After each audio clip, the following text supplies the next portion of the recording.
Assalamualaikum warahmatullahi wabarakatuh. Sampurasun. Sehat semuanya, Teteh, lancar puasanya? Amin, insya Allah ya.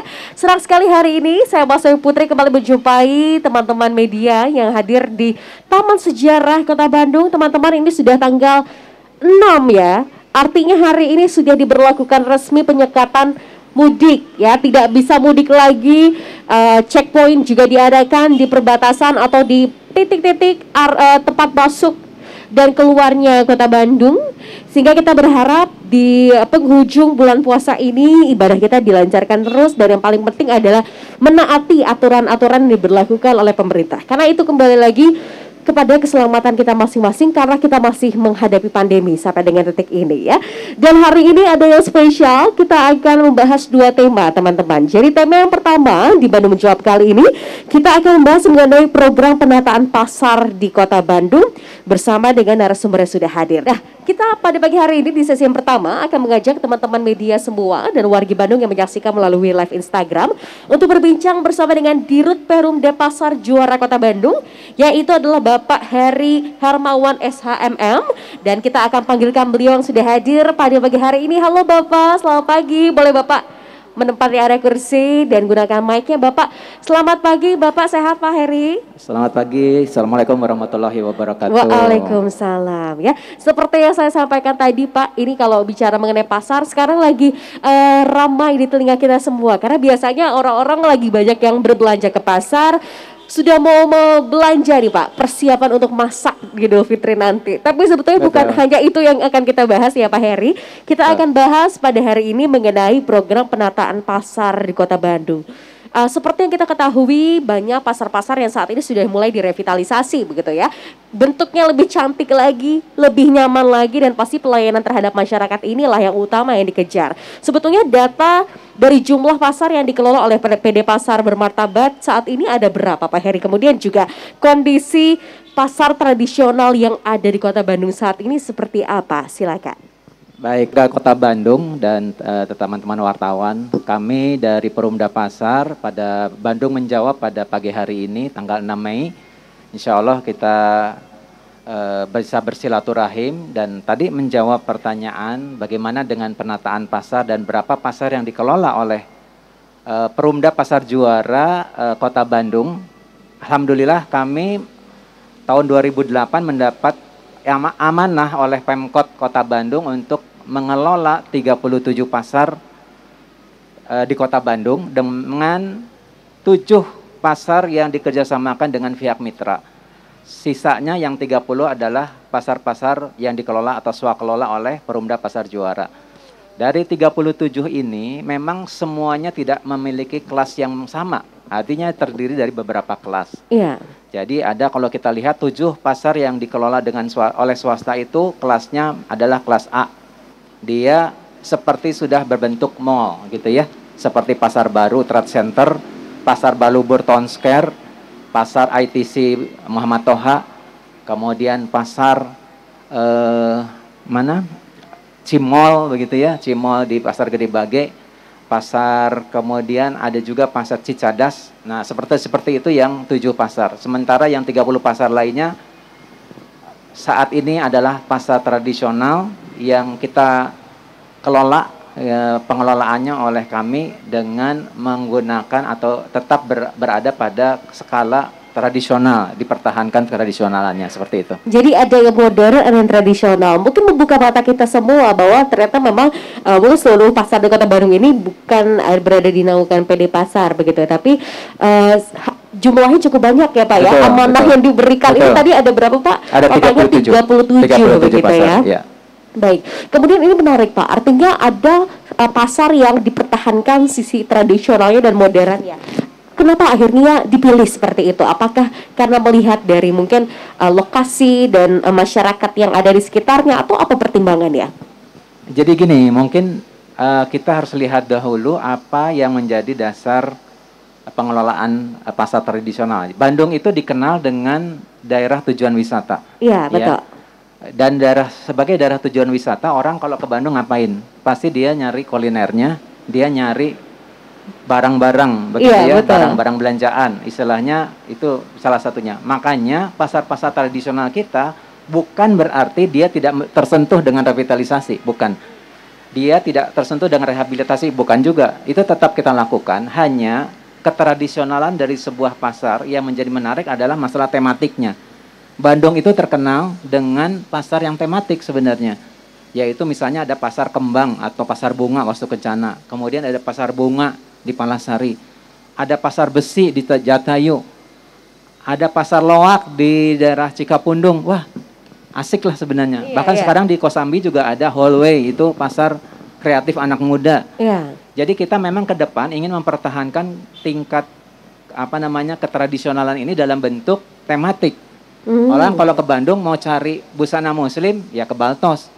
Mau mencari oleh-oleh Bandung ya ke Kosambi. Mau cari misalnya busana tradisional dan sudah ke mancanegara ya yang lebih lengkap lagi ada di Pasar Baru. Nah, seperti itu Teh. Oh, jadi Kira-kira. dibuat tematik karena betul ya kalau kita mau cari snack-snack jajanan khas Bandung, keripik-keripikan pakai Kosambi ya, betul ya Pak Sambil ya. di lantai bawah itu lengkap ada semua itu di situ. Akhirnya dibuat tematik itu karena sekali lagi Bandung ini punya nilai jualnya Pak ya sebagai kota Betul, wisata betul. ya. Tapi sebetulnya Pak, upaya yang dilakukan oleh PD Pasar ini untuk memberikan kenyamanan dan juga keamanan bagi pasar-pasar di kota Bandung seperti apa? Baik, sesuai dengan amanah undang-undang dalam penetapan di Perda nomor 8 tahun 2020 ditetapkan tanggal 23 Desember 2020, Perumda Pasar itu memiliki amanah, satu adalah melakukan pengelolaan terhadap seluruh pasar. Yang kedua adalah meningkatkan pemberdayaan kepada pedagang dalam bentuk atau untuk tujuan untuk meningkatkan ekonomi daerah. Dan yang terakhir adalah tentu saja adalah memberikan PAD kepada pemerintah Kota Bandung.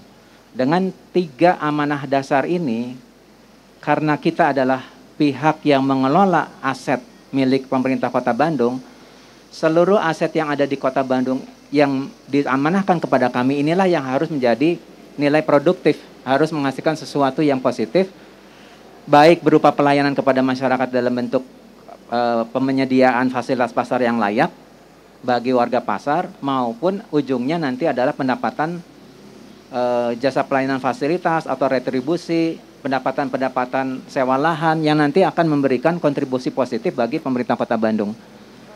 Nah, seperti itu sehingga kami melakukan langkah-langkah perbaikan atau penataan pasar yang di tahun 2021 itu lebih khusus kepada penataan sistem lebih dahulu, seperti itu. Penataan sistem ya Pak ya. Dan kalau boleh diceritakan atau dilaporkan juga sebetulnya kepada masyarakat ya, sebetulnya ada berapa jumlah pasar yang saat ini masih dalam proses Pak untuk revitalisasi? Baik, sebenarnya revitalisasi itu sudah dilakukan dalam rencana jangka menengah daerah atau RPJMD itu dari tahun 2019 sampai tahun 2023. Pada waktu kemarin sebelum pandemik sebenarnya kita mempunyai rencana sekitar 11 pasar yang akan direvitalisasi dan rehabilitasi. Tetapi dengan kondisi pandemik yang melanda Indonesia, bumi Indonesia ya, mudah-mudahan ini segera berakhir. Pada bulan Maret 2020 pandemik mulai ada, seluruh anggaran ini ditarik untuk upaya pencegahan COVID, sehingga memang kita agak sulit ya dalam hal ini untuk merevitalisasi atau merehabilitasi. Oleh karenanya kita melakukan penyesuaian.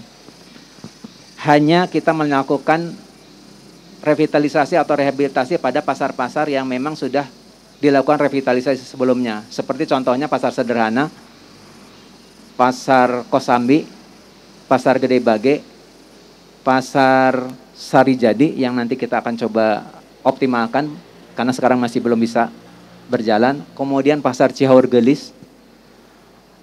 Kemudian juga yang dilakukan rehabilitasi adalah rencananya adalah pasar Anyar, pasar Asana Anyar, dan satu lagi pasar Sijerah gitu. Nah, kita memang membatasi karena kita akan sesuaikan dengan jumlah anggaran yang ada begitu ya. Selama nanti sampai tahun 2023 itu. Dan sekali lagi karena kami mengutamakan lebih dahulu adalah bagaimana produktivitas dari setiap pasar itu bisa menghasilkan yang lebih baik untuk mendapatkan dana untuk perbaikan, ya, perbaikan fasilitas supaya warga pasar itu merasakan betul-betul manfaatnya dilakukan perbaikan-perbaikan ini untuk kepentingan mereka, seperti itu.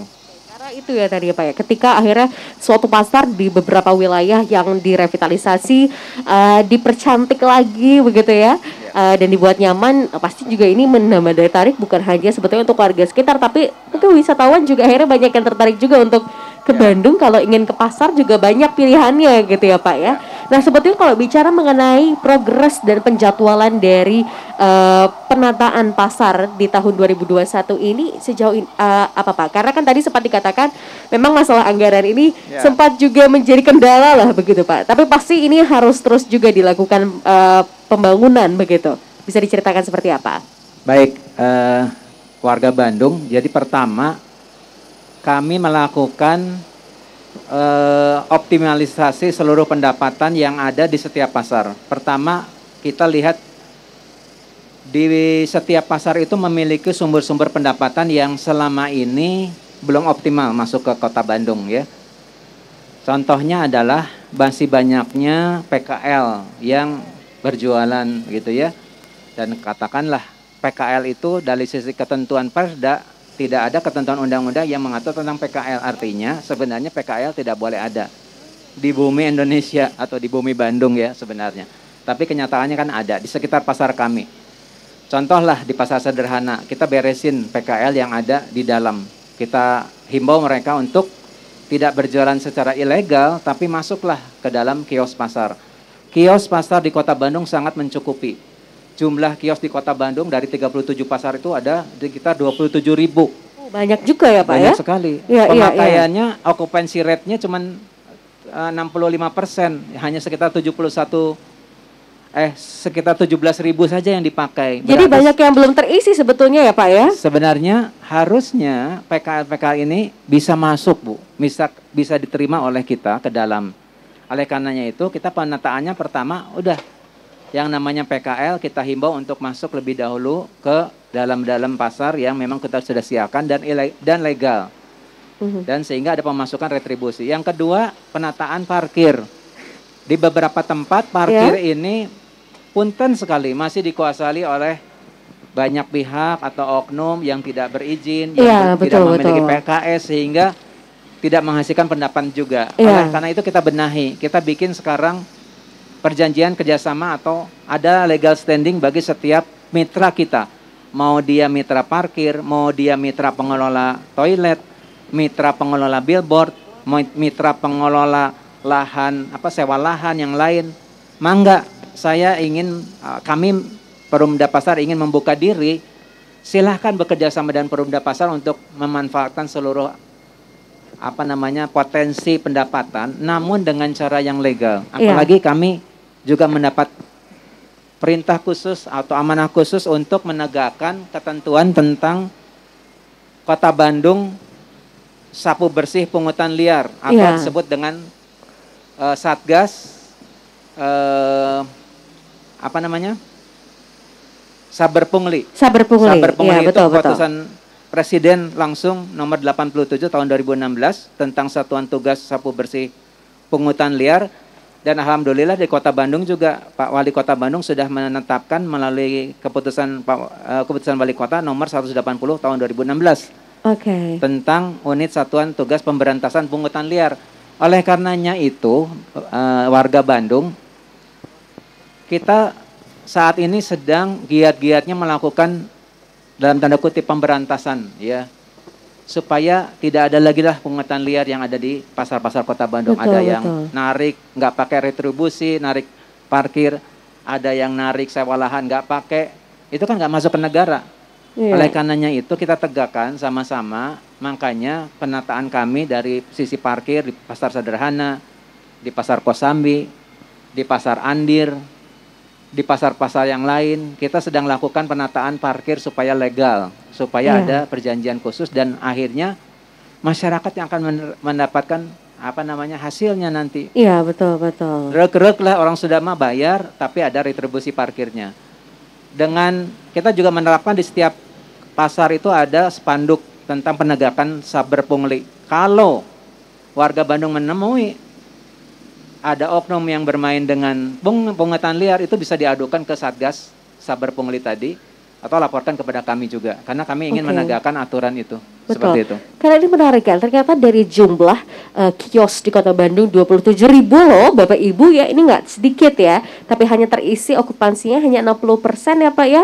Sayang sekali kalau misalkan sampai PKL kali ini tidak memanfaatkan sebetulnya ya Pak ya kios-kios yang tersedia, sehingga mereka juga tidak akhirnya mungkin ada sedikit kata-kata seperti pungli lah begitu ya dari pihak-pihak yang ilegal gitu ya Pak ya. Sebetulnya ini solusi juga, ternyata pemerintah Kota Bandung juga masih memiliki banyak kios ya untuk diisi begitu.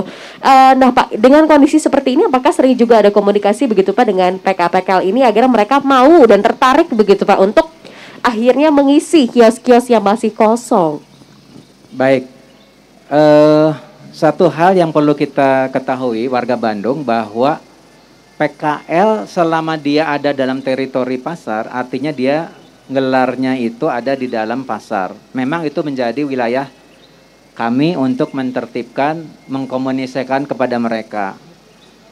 Tetapi yang paling sulit adalah pasar yang sifatnya tumpah atau PKL yang jualannya itu di luar area pasar. Oh, di pinggir-pinggir pasarnya, di pinggir jalannya. Itu tentu saja punten itu bukan wilayah teritorinya Perumda Pasar. Memang kepada PKL ini memang harus ada kerjasama berbagai pihak, terutama yang bertanggung jawab atau memiliki teritori itu kewilayahan. Jadi pihak kecamatan, kelurahan, kami selalu bekerja sama dengan kecamatan, kelurahan setempat untuk menghimbau mereka untuk sama-sama lihat sebenarnya tolonglah, karena jalan-jalan di Kota Bandung itu udah sangat sempit. Sekarang kalau ditambah lagi dengan pasar tumpah atau PKL yang berada di pinggir jalan, dia tentu saja tidak nyaman. Oleh karenanya itu kita himbau untuk masuk. Kita memberikan komunikasi yang terbuka bagi kami. Kalau tidak mampu membayar dengan sewa tertentu, kami memberikan keleluasaan sebenarnya. Contohlah di sederhana, kita udah beri keleluasaan 3 bulan, masuk aja dulu. Lihat bekerja. Karena kalau kita lihat pasar sederhana agak lebih masuk sekarang ya Pak. Betul, ya. Karena biasanya kan di depannya dulu padat banget. Betul. Gitu. Oh iya. Tapi tetap aja yang namanya di samping-samping sebelah sana masih ada PKL. Yang luar PKL luar. Ini PKL luar tuh kita sudah identifikasikan jumlahnya sebenarnya sangat cukup masuk ke pasar sederhana. Jadi setiap pasar kita ingin bekerja sama dengan seluruh pihak untuk mengidentifikasi jumlah PKL supaya sedikit demi sedikit kita ajak masuk. Sehingga nanti ya mudah-mudahan sih kita bilang bukan sesuatu yang mustahil ya. Kita lakukan bertahap supaya PKL ini nantinya bisa menjadi pedagang resmi lah di dalam. Dan saya mengimbau kepada masyarakat juga kalau bisa sih tidak berbelanja di pasar yang tadi yang sebenarnya dalam tanda kutip, karena pasar tumpah itu sebenarnya merugikan banyak pihak gitu. Nggak ada pemasukan juga buat Perumda Pasar, mengganggu lalu lintas, jalan, dan segala macam. Jadi berbelanjalah di dalam pasar supaya sejahtera pedagang pasar yang di dalam. Pak Firman, sehat Pak? Siang, alhamdulillah sehat. Sehat ya Pak ya? Baik Pak Firman, hari ini kita akan bahas mengenai persiapan ruang karantina wilayah untuk pemudik ke Kota Bandung. Mungkin langsung saja Pak Firman dapat menjelaskan mengenai persiapan yang dilakukan saat ini untuk menindaklanjuti terkait dengan pemerintah yang saat ini memberlakukan aturan untuk tidak memperbolehkan mudik Pak. Silakan. Terima kasih. Sebagaimana sudah kita tahu bersama bahwa untuk tahun sekarang pemerintah telah menetapkan sekarang tidak ada mudik, meniadakan mudik, melarang mudik. Dan ini memang sudah dituangkan dalam berbagai aturan. Inmendagri 13/2001, surat edaran gubernur, wali kota, semuanya menyatakan melarang. Dan sehubungan hal tersebut kami di kewilayahan tentunya menyiapkan situasi kondisi aparat kewilayahan untuk mensukseskan program tidak ada mudik tersebut. Tentunya kami dengan dasar dokumen tadi, aturan tadi, mensosialisasikan kepada seluruh RT dan RW supaya mereka semua tahu dan paham ini memang diperlukan agar RW tidak mengeluarkan, tidak mengizinkan, barangkali mereka minta pengantar, alasan dan sebagainya untuk keluarganya apabila mereka ingin mudik.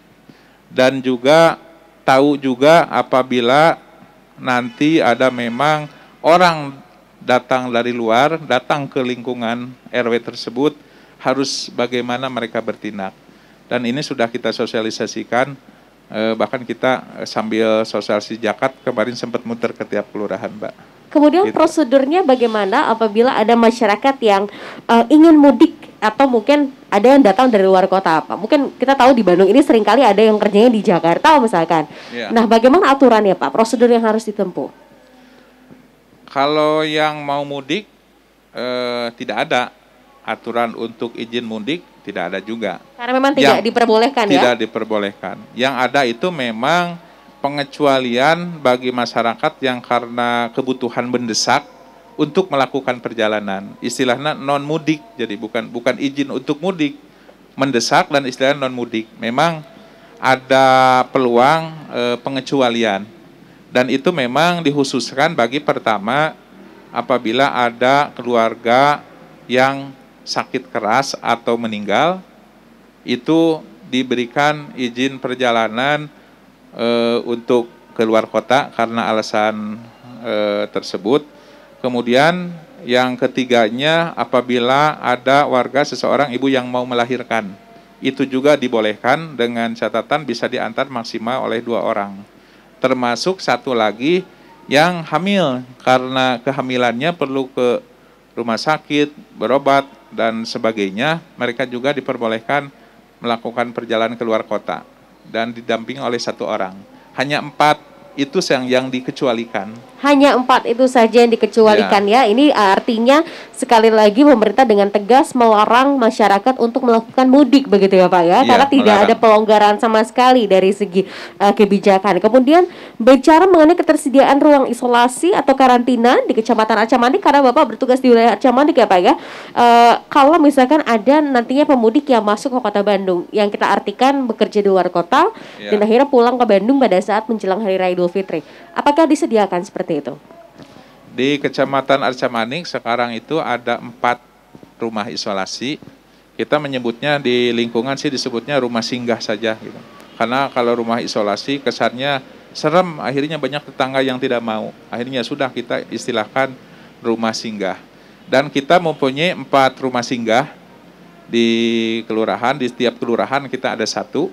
Dan kita persiapkan sarana prasarananya untuk apabila memang dalam keadaan dibutuhkan itu bisa dipakai.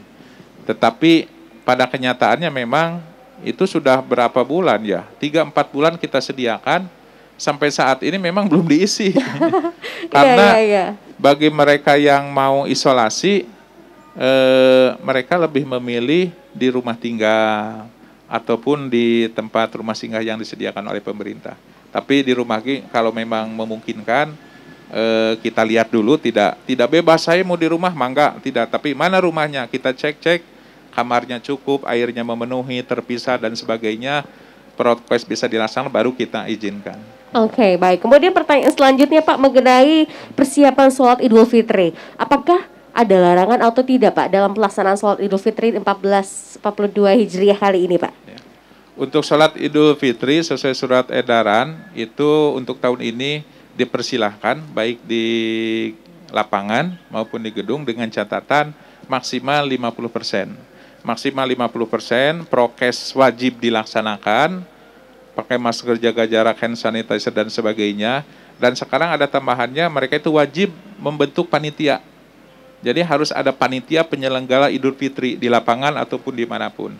Dan si panitia ini harus menyampaikan permohonan rekomendasi untuk penyelenggaraan ke Satgas Covid Kecamatan melalui kelurahan.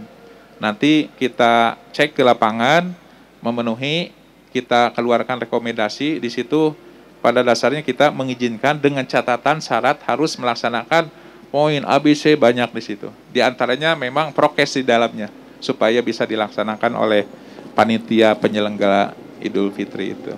Oke, jadi informasi penting bahwa ternyata Idul Fitri untuk pelaksanaan sholatnya tetap diberlakukan, tapi prokesnya tidak boleh longgar boleh. Ya Pak ya, terutama bagi pelaksana untuk di sholat Idul Fitri nanti. Bahkan ada yang minta izin walaupun tidak tertulis memang, Pak, kami kalau seandainya ada orang yang dari luar kota, kita akan menghimbau agar dia tidak ikut gabung di sholat Idul Fitri di lingkungan dia di area tersebut. Oh, lebih baik sholat Idul Fitri di rumah saja gitu. Karena mungkin dia apalagi dari luar, dari daerah merah kan berisiko. Gitu. Iya. Ya silahkan, itulah kebijakan di Pak RW, panitia.